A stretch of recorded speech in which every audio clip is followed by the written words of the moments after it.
June 19, 1944. The Philippine Sea was flat, hard and cold like steel.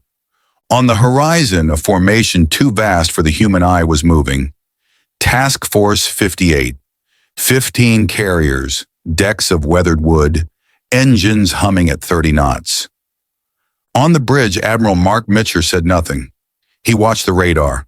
Faint blips from the west, far beyond Saipan. Below deck, American pilots tightened their harnesses, checked the 50 caliber rounds, listened to the dry voice of air control reading coordinates. Above them, thin clouds parted like a curtain, revealing the stage of what was to come. A sky where 956 aircraft waited for one order. To the west, Ozawa's force was already airborne. Long flights, low fuel, and pilots barely out of training. This battle was not just another day at sea. It was a test of industry, of radar, of discipline, of training. And within hours over the Marianas, the question would be answered. Who still owned the daylight? June 1944.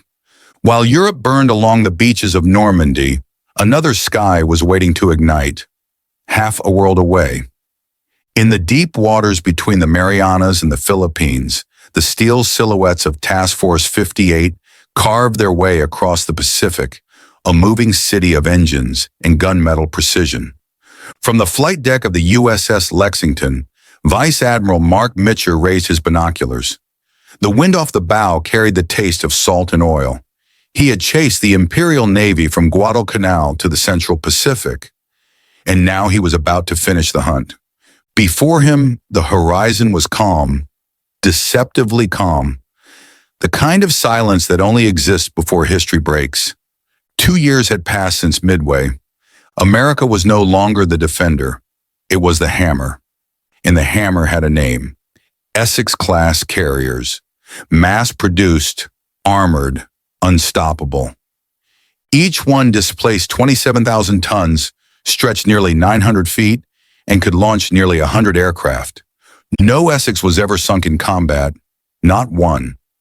On the war map, the Mariana Islands were the key, the stepping stones to Japan itself. From Saipan, Tinian, and Guam, B-29 Superfortress bombers could strike Tokyo directly. The Japanese Empire knew it. So did Mitscher. This battle would not just decide an island chain, it would decide the fate of Japan's empire. Task Force 58 was the most powerful naval force the world had ever seen. 15 carriers, 7 battleships, 21 cruisers, 69 destroyers, nearly 100,000 sailors and airmen, all moving with the precision of a single heartbeat. On every deck, rows of Hellcats, Helldivers, and Avengers stood ready, wings folded, canopies gleaming under the Pacific sun. Engines roared as mechanics tested the Pratt and Whitney R-2800 Double Wasp, a 2,000 horsepower engine that could drag a fighter into the sky like a fist of fire.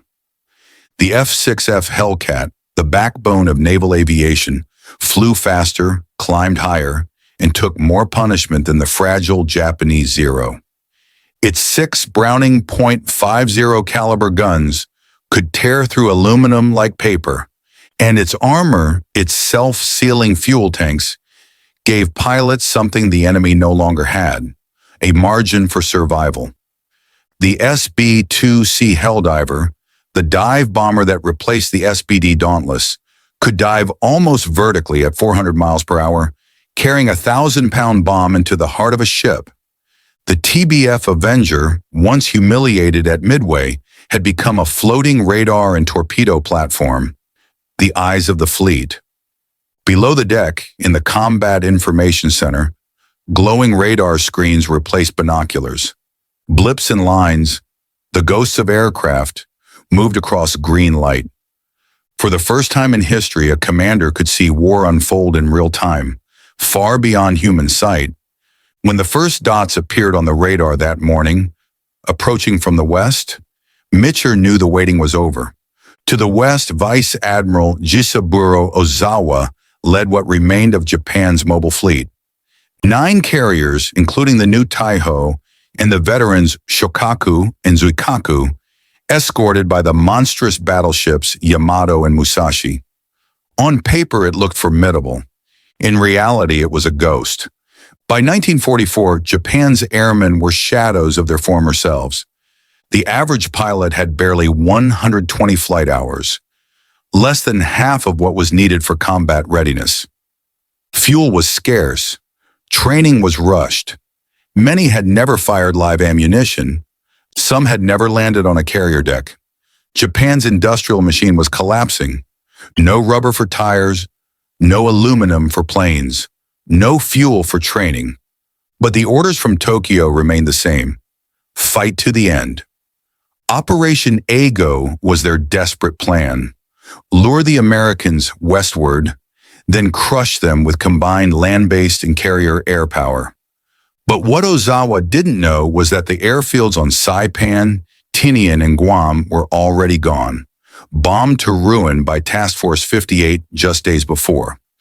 He was sailing into a battle relying on reinforcements that no longer existed. At 6 a.m. on June 19th, the radar screens aboard USS Lexington began to flicker. Small traces, growing, multiplying. Then the call came through, multiple bogies inbound, range 160 miles, bearing west. Within minutes, more than 220 Hellcats were airborne, the largest defensive launch in naval history. They climbed into the sun, guided not by sight, but by voice vectors relayed from radar operators below. At 25,000 feet, they met the enemy. Hundreds of Japanese Zeros, Judy dive bombers, and Jill torpedo planes approached in loose formation, scattered, uncoordinated, undertrained. What followed was not a dogfight, it was a slaughter. Lieutenant Alex Vrashew shot down 6 bombers in 8 minutes. Commander David McCampbell added 6 more before his guns overheated. Radio chatter filled with disbelief. "They're falling like birds. This is like a turkey shoot." By noon, the phrase had spread through every ship. The Great Marianas Turkey Shoot. In less than 3 hours, 346 Japanese aircraft were destroyed. The Americans lost 29. By sunset, the Pacific sky was filled with drifting smoke and burning aluminum. For Japan's carrier pilots, many barely 20 years old, it was the end of their world. While the air battle raged above, 2 American submarines stalked below. At 8:10, the USS Albacore sighted the massive silhouette of the Taihō, Japan's newest pride, its first armored deck carrier. Captain James Blanchard ordered a spread of 6 torpedoes. One struck home. The explosion ripped open Taihō's aviation fuel tanks. Gasoline vapors filled the ship. The chief engineer, believing it harmless, ordered the ventilation system turned on, spreading vapor through every corridor. A few hours later, a spark from a generator ignited it. The ship erupted in a white flash. Taihō the unsinkable was gone, and 1,600 men with her. Hours later, the submarine USS Kavala found Shōkaku, one of the survivors of Pearl Harbor. 4 torpedoes hit her midsection. The old carrier exploded from within, consumed by its own aircraft fuel. By afternoon, Shōkaku vanished beneath a column of black smoke, taking over 1,200 souls with her. By nightfall, Ozawa's mobile fleet had lost 2 of its largest carriers without ever sighting an American ship. As dusk fell, the radar screens aboard Task Force 58 were almost empty. No more enemy contacts. The Japanese fleet was retreating west, far beyond normal strike range. But at 15:30, a lone Avenger scout plane sent a final message. Enemy carriers sighted, bearing 305, distance 320 miles. 320 miles. Too far for the planes to return. Mitscher looked at the map, then at the fading sun. He hesitated for a moment. Then he said the words that would become legend, "Launch everything you've got." It was a gamble, one that could lose hundreds of planes to fuel starvation. But within minutes, the order rippled across 15 carriers. Engines roared. Decks trembled. Between 1600 and 1630, 216 aircraft lifted off, Hellcats, Helldivers, Avengers, heading west into a setting sun that painted the sea in blood-red light. It was the largest late-day carrier strike in history. Every pilot knew what it meant. If they didn't find the enemy in time, they would never come back. At 1740, the forward squadrons sighted black smoke on the horizon. Ozawa's carriers were retreating in disorder, trying to scatter. From 15,000 feet, the first American dive bombers rolled in. The target, Hiyō. 4 bombs fell through the deck. 2 found the fuel tanks. In seconds, Hiyō became a pillar of fire. 250 men lost in an instant. Nearby, Shōkaku and Hiyō took direct hits. Fires spread across their flight decks. Anti-aircraft gunners fought blindly through smoke. Onboard chaos replaced command. By 1815, the sun was gone, and with it, the Japanese carrier force. The Imperial Navy's last hope had burned away over the Philippine Sea. Night fell. The Pacific turned black. Hundreds of American planes, low on fuel, searched desperately for home. Radio calls broke through static. Low fuel. Can't locate carrier. Going down. On the bridge of USS Lexington, Mitscher faced a cruel choice. Keep the fleet dark and safe, or light it up and risk every ship to submarines. He made his decision. Turn on the lights. Across the ocean, 15 carriers, 7 battleships, and dozens of destroyers lit up, their decks glowing like a floating city in the dark. Pilots saw the lights from miles away. One called it the most beautiful thing I'd ever seen. Some crashed, some missed their decks, but over 80% made it home. For that single act, Mitscher became a legend, not for winning, but for saving. Morning, June 20th. The sea was calm again, littered with debris, wings, oil, shattered dreams. The Americans had destroyed nearly 400 Japanese aircraft and sunk 2 major carriers. They lost none of their own ships. Ozawa's once mighty fleet was broken, his remaining carriers crippled, his pilots gone. The empire had lost its sky. From that day forward, Japan's naval air arm would never recover. And though the war would continue for another year, its outcome had already been sealed. In fire, steel, and silence. June 20th, 1944. The Philippine Sea had turned from battlefield to graveyard. Oil slicks stretched for miles, reflecting the morning sun like black glass. The waves carried fragments of what once were airplanes. Wings, propellers, shredded fabric, the ghosts of ambition drifting aimlessly east. For the men aboard Task Force 58, it was not triumph that filled the air, but fatigue. The noise of yesterday's battle still echoed through the ship. Engines, alarms, gunfire, and the final cries of burning aircraft. On the flight deck of the USS Bunker Hill, sailors hosed down spent shell casings, washing away the smell of cordite. Nearby, mechanics checked cracked landing gear, while exhausted pilots sat beside their planes, staring at the horizon in silence. In the command room, Admiral Mark Mitscher studied the updated reconnaissance reports.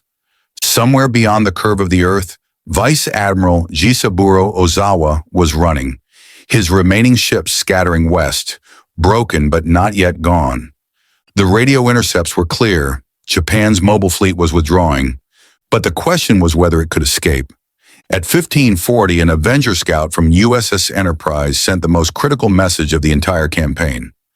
Enemy carriers sighted, bearing 305, distance 320 miles. The number hit Mitscher like a shell. 320 miles. That was the edge of American operational range. If they launched now, the planes would have just enough fuel to reach the enemy, and maybe, just maybe, enough to return. Mitscher turned to his staff, men who had been with him since the early days of Guadalcanal. His operations officer, Commander William Whiting, hesitated. "Sir, recovery will be after dark. Many won't make it back." Mitscher nodded slowly. If we don't launch, they'll live to fight another day. The decision was his alone. He paused only a few seconds, then said quietly, "Launch everything we've got." Within minutes, every ship in Task Force 58 erupted into motion. Deck crews sprinted into position, fueling hoses hissed, and engines screamed to life. The Pacific wind carried the thunder of 216 aircraft lifting off. A wave of Hellcats, Helldivers, and Avengers climbing into the amber sky, heading west toward the dying sun.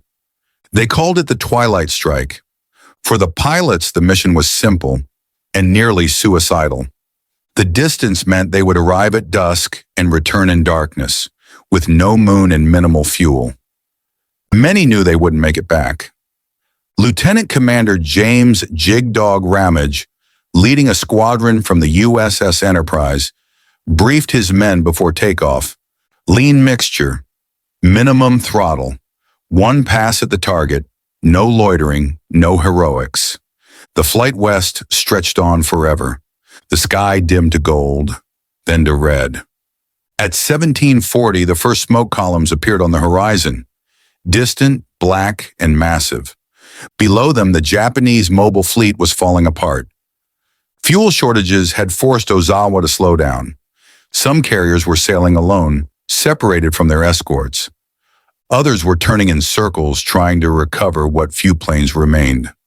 To the Americans above, it looked less like a fleet and more like a collection of floating wrecks. The first attack began at 1748. From 15,000 feet, Helldivers rolled into their dives. The target, the carrier Hiyō, a converted passenger liner. Her anti-aircraft gunners fired desperately, tracing white lines across the sky. The American pilots dove through the flak. One bomb hit amidships. Another tore through the hangar deck, igniting aviation fuel. Seconds later, the explosion ripped through her hull. Witnesses aboard USS Monterey saw a column of fire reach 500 feet into the air. Within 15 minutes, Hiyō was gone. 250 men died instantly. Her remaining crew abandoned ship into burning oil. From the sky, Lieutenant George Brown radioed, his voice low and calm. "Target neutralized, moving to next." A few miles away, the carrier Shōkaku, one of the last survivors of Pearl Harbor, was under attack. She was a veteran of Coral Sea, Eastern Solomons, and Santa Cruz, the proud symbol of Japan's carrier force. Now she was surrounded by smoke and chaos. Helldivers from USS Bunker Hill came in at steep angles, their dive brakes screaming. 1,000-pound bombs struck the flight deck. Fires spread uncontrollably. On board, crewmen dragged hoses through flames that turned the deck into a furnace. The last surviving aircraft were jettisoned into the sea. At 1810, the ship stopped moving. Her flag still flew, but her spirit was gone. She would survive the day, but her days of war were over. Below, Chiyoda and Zuho took hits of their own. Ozawa's formation was breaking apart. Communication shattered, coordination gone. As darkness fell, the last Japanese carrier aviation force ceased to exist. The strike had succeeded beyond expectation, but for the pilots, survival was far from certain. As the sun disappeared, the sea turned black. The horizon vanished. The compasses spun in the dark magnetic field. Fuel gauges fell below 10%. Radio transmissions grew frantic. Low fuel, no bearings, no contact. Engines sputtering, ditching soon. In the Combat Information Center of the USS Lexington, radar operators watched helplessly as dozens of returning aircraft disappeared one by one from the screen. Then came the most famous order in the history of the U.S. Navy.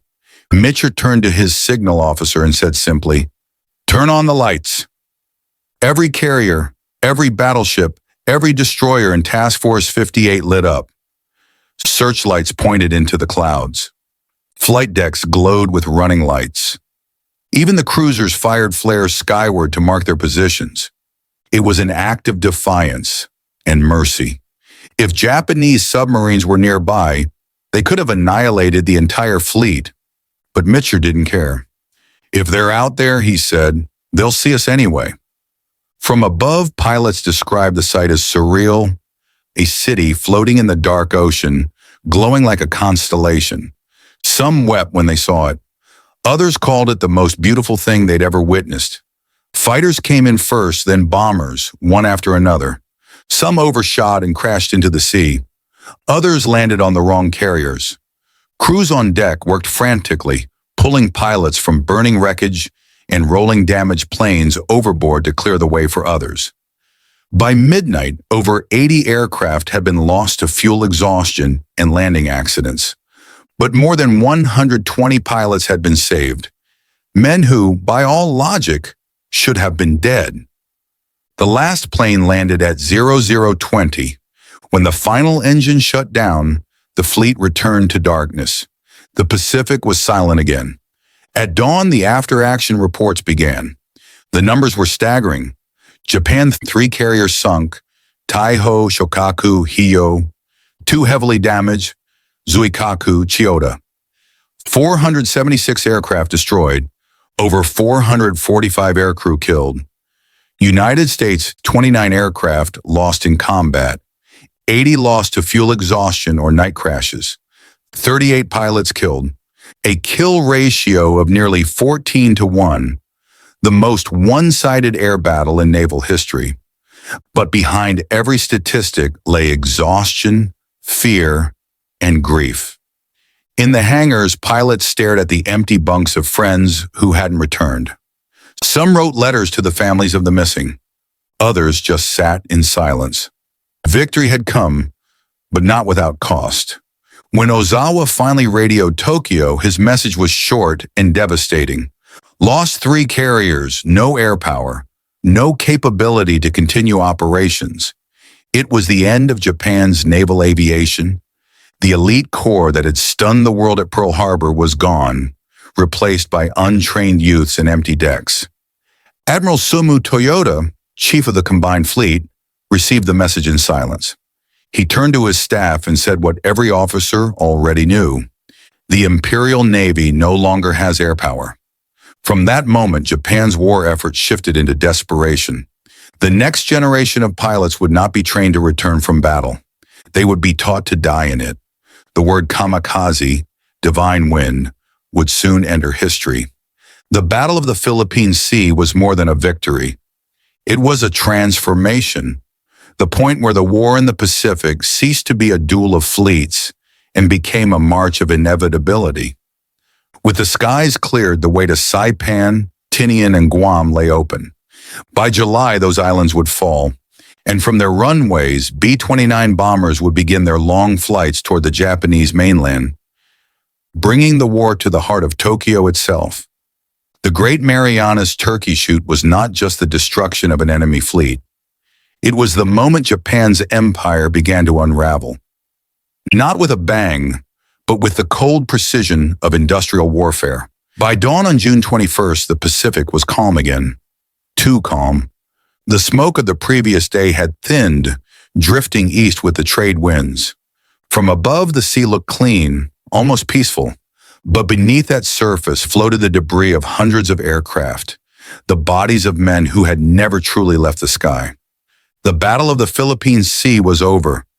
Yet for those aboard Task Force 58, it had only begun to sink in.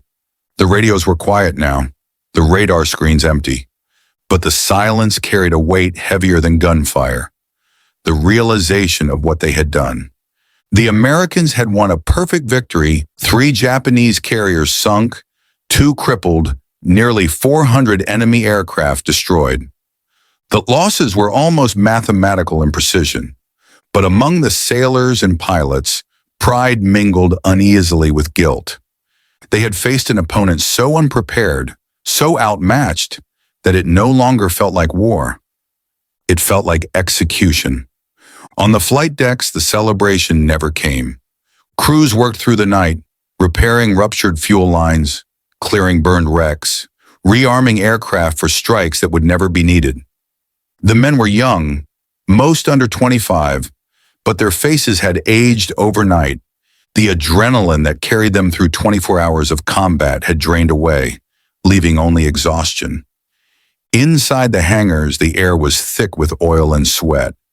The heat from the engines turned the steel decks into ovens. Men slept where they stood, on bomb crates, beside gun mounts, under the wings of their planes. A radio operator aboard the USS Essex later wrote in his log, "It felt like the ship itself was breathing, every man exhaling at once. We'd fought the biggest battle in history, and the only sound left was the hum of the generators." Below decks, doctors worked quietly in the sick bays. Most of the wounded had not been hit by the enemy. They had been burned in crash landings or injured during recovery operations. For every Japanese casualty, there was an American who had been thrown into the sea by fuel exhaustion or darkness. Victory, they learned, was not without its ghosts. When Mitscher gave the order to turn on the lights, he saved more than 100 lives.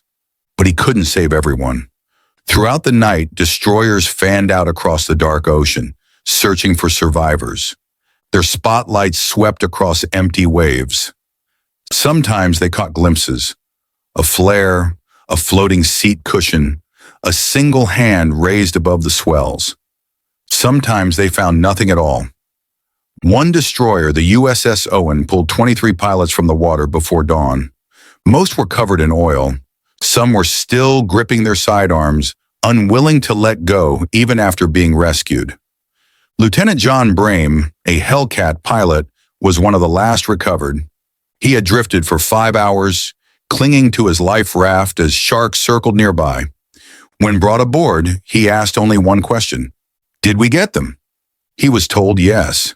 He nodded once, then fell asleep on the deck. The official tally listed 80 American aircraft lost after the battle, most to fuel exhaustion and night crashes. But among the men of Task Force 58, they were not forgotten. Their names were painted on the bulkheads of ready rooms, their faces pinned to mess hall walls. Even in victory, the fleet mourned its dead. For the Imperial Navy, there were no rescue ships, no searchlights, no medical bays, no radio calls of, "We're coming for you." When the carrier Hiyō exploded, hundreds of men were trapped below deck. Many burned alive. Others jumped into the sea, only to be consumed by flames spreading across the oil slicks. A handful survived long enough to see American planes overhead, not as enemies but as witnesses to their end. Farther north, the surviving carriers Shōkaku and Hiyō limped toward Okinawa, their decks blackened and warped. Pilots who made it back found their hangars empty. No spare aircraft, no fuel, no replacements. Mechanics sat amid twisted wreckage, their uniforms soaked in fuel. The silence of those ships was worse than defeat. It was finality. Vice Admiral Jisaburo Ozawa remained calm, at least outwardly. Aboard the cruiser Haguro, he dictated his final report. The enemy's radar-controlled interception was perfect. Our attacks were broken before the reaching range. The mobile fleet no longer possesses offensive power. And when he finished, he placed the paper on the table and whispered, "This is the end of carrier warfare." Numbers became the language of war. Analysts aboard the USS Bunker Hill compiled statistics late into the night. 956 American aircraft deployed. 430 Japanese aircraft engaged. 346 enemy planes confirmed destroyed. 29 American losses in combat. Kill ratio 12-1. On paper, it was flawless. In reality, it was the death of an entire generation of Japanese airmen. Most of the Japanese pilots killed that day were not inexperienced boys. They were the remnants of elite squadrons, veterans of Pearl Harbor, Coral Sea, and the Solomons.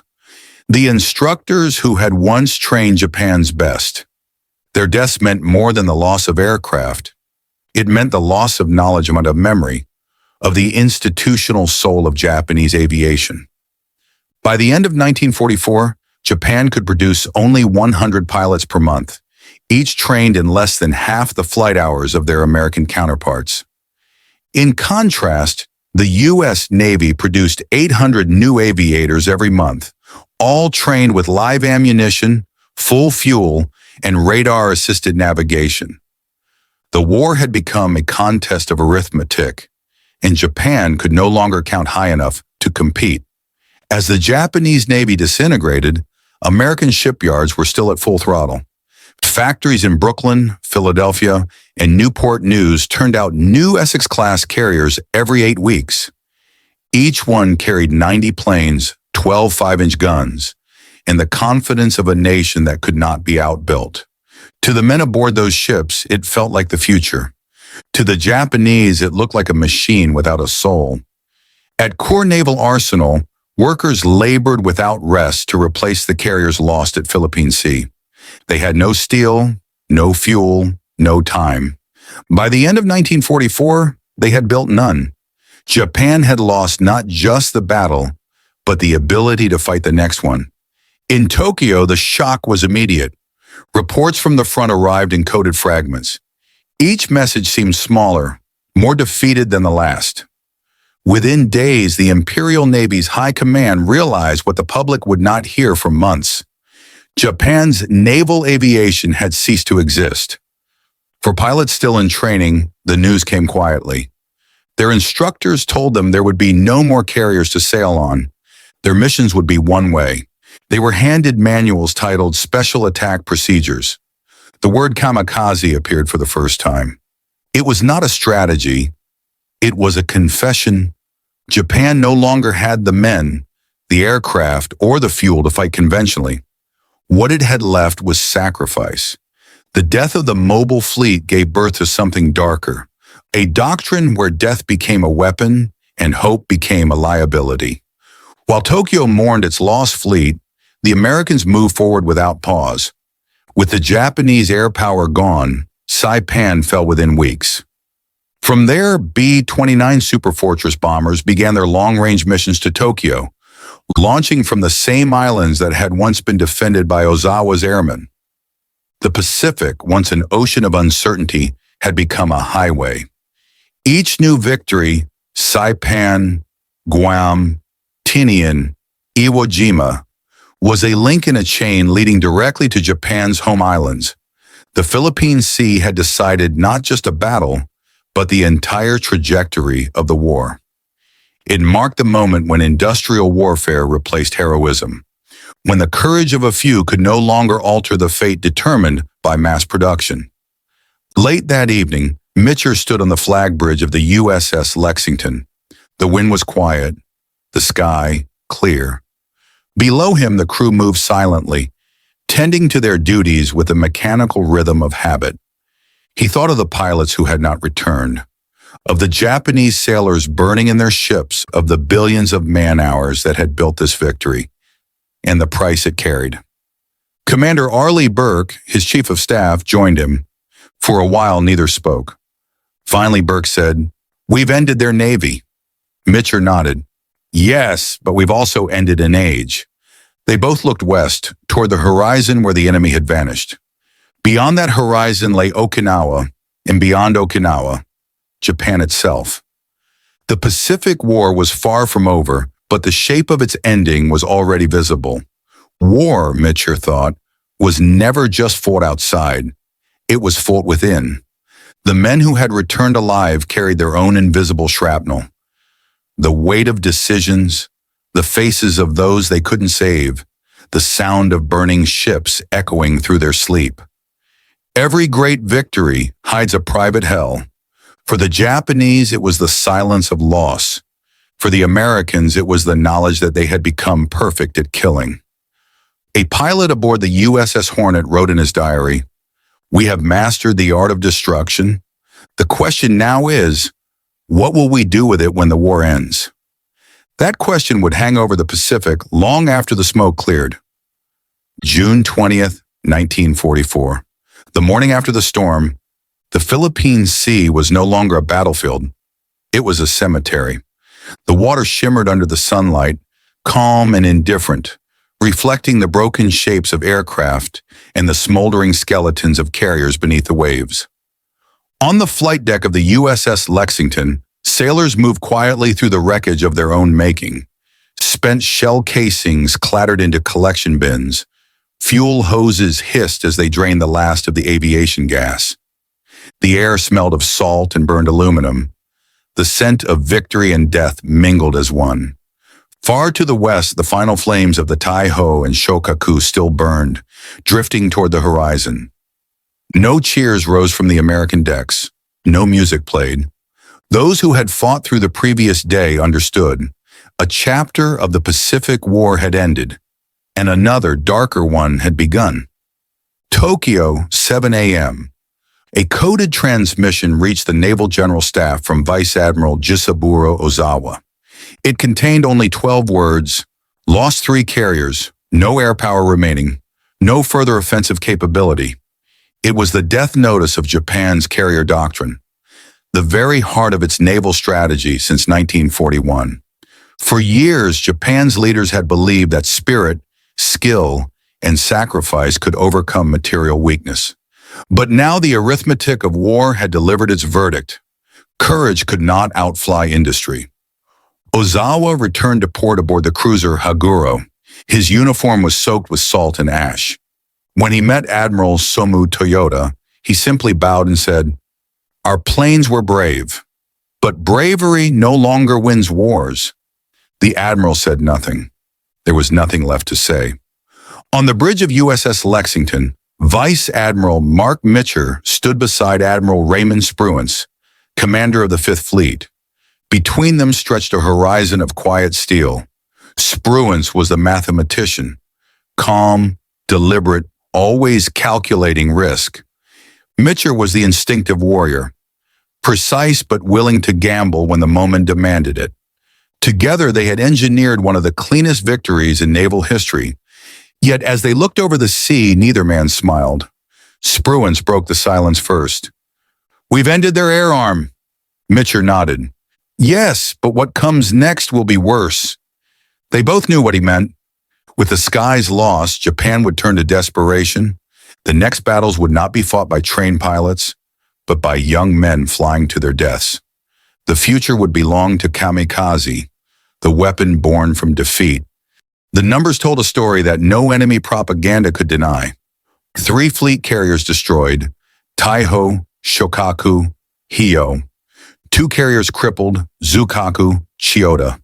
Over 476 aircraft destroyed. 445 aircrew killed. American losses: 29 in combat, 80 to fuel or night crashes. A kill ratio of 14-1. It was the most one-sided air battle in recorded history, but statistics can't describe the silence left behind. Each loss on the Japanese side was not just a number. It was an instructor, a squadron commander, a mentor to future pilots. Each one carried thousands of flight hours and years of irreplaceable experience. The Imperial Navy did not just lose planes. It lost the ability to teach. When the survivors returned to Japan, the airfields were empty.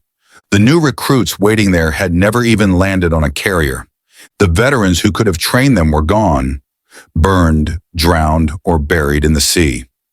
From that moment, Japan's air arm ceased to be a weapon. It became a memory. In the United States, the assembly lines never stopped. While Japan struggled to find fuel for its remaining planes, the shipyards at Brooklyn, Norfolk, and Newport News continued to thunder day and night. Every 60 days, a new Essex-Class carrier slid into the water. By July 1944, the 17th ship, USS Ticonderoga, had joined the fleet. By year's end, 24 were operational. Each Essex carried over 3,000 men and 90 aircraft. Each was a city of steel and coordination, capable of staying at sea for months, resupplied by the Service Squadron 10, a mobile logistics fleet that refueled and rearmed the carriers in mid-ocean. For the first time in human history, a navy no longer needed ports. It carried its own civilization with it. As one American officer put it, "We didn't just bring planes to war, we brought America." The fall of Japan's carrier fleet opened the skies of the Pacific. Within weeks, Saipan, Tinian, and Guam were captured. From their new runways, B-29 Superfortress bombers began striking Japan's home islands directly. Tokyo was now only 7 hours away by air. The same sky that had once shielded the empire now delivered its destruction.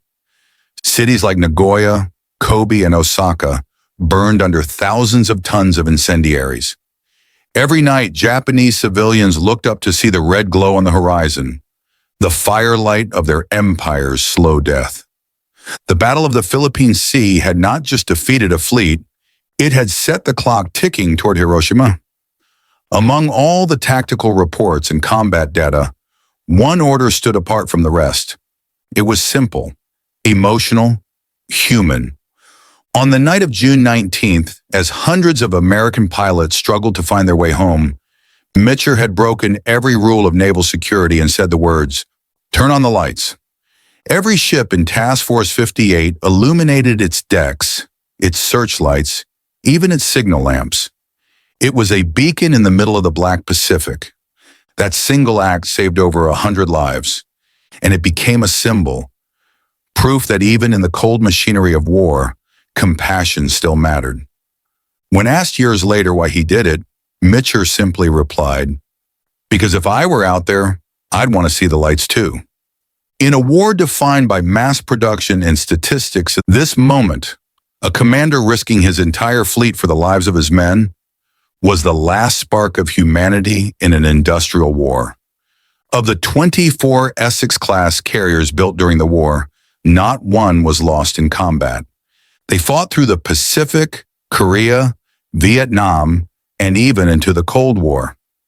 The USS Lexington, Mitscher's flagship, remained in service until 1991.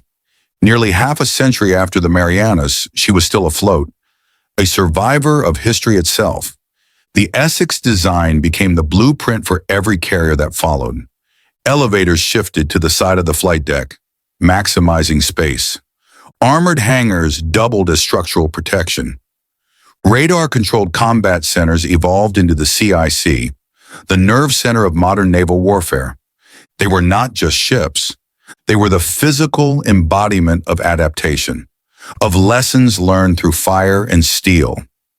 Each Essex carried the ghosts of Coral Sea, Midway, in the Philippine Sea within its rivets and decks. In the final reckoning, the United States had achieved the impossible. It had replaced skill with scale and instinct with systems.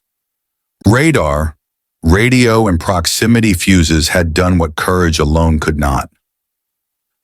They had made killing efficient. The Battle of the Philippine Sea became the turning point where modern warfare fully matured, where victory depended not on valor, but on logistics, mathematics, and relentless innovation. But behind every number lay a cost. In the sick bays and mess halls, the surviving pilots knew it. They had fought an enemy who never really had a chance. Lieutenant Charles Brewer wrote in his journal, "We didn't fight men yesterday. We fought statistics." He wasn't boasting, he was grieving. When night fell again, Mitscher walked the deck of the Lexington alone. The stars reflected off the quiet sea like broken glass. In the distance, searchlights traced the horizon, though there was nothing left to find. He thought about the battle, the flawless coordination, the radar-guided interceptions, the mathematics of destruction, and realized something few commanders ever would. The more perfect the victory, the less human it felt. Behind him, the engines of the Essex carriers rumbled softly. 15 hearts of iron, beating in unison across an empty ocean. The war would continue for another year. Okinawa would come, and Iwo Jima, and the bombs that would end it all. But the essence of victory had already been defined here, over this silent sea. On June 19, 1944, Japan lost the sky, and with it, the world entered the age of industrialized war, an era where machines would decide the fate of men. When the war ended, the surviving Essex carriers returned home. Their decks were cleaned, their paint retouched, their scars hidden under fresh steel. But among their crews, the memories remained. The smell of burning fuel, the the sound of engines fading into the night, the sight of a friend's plane vanishing into the sea. Years later, when veterans gathered on the decks of museum ships, they spoke quietly. They didn't talk about glory. They talked about the silence after the battle, when even victory felt like loss. A former Hellcat pilot said in an interview, "That night the ocean was glowing, and I realized something. Light only exists because there's darkness to surround it." June 19, 1944. 956 American aircraft, 15 Essex-Class carriers, 400 Japanese planes destroyed, 29 American losses a single day, and the fate of the Pacific decided forever. The Great Marianas Turkey Shoot was more than a battle. It was the moment when the balance of the modern world shifted. Technology had triumphed, industry had conquered, and humanity, for better or worse, had proven it could master even the mechanics of death. That day, over the Philippine Sea, two admirals stood on opposite ends of history. Mitscher, surrounded by light; Ozawa, consumed by darkness. Between them lay an ocean, and the end of one world and the beginning of another.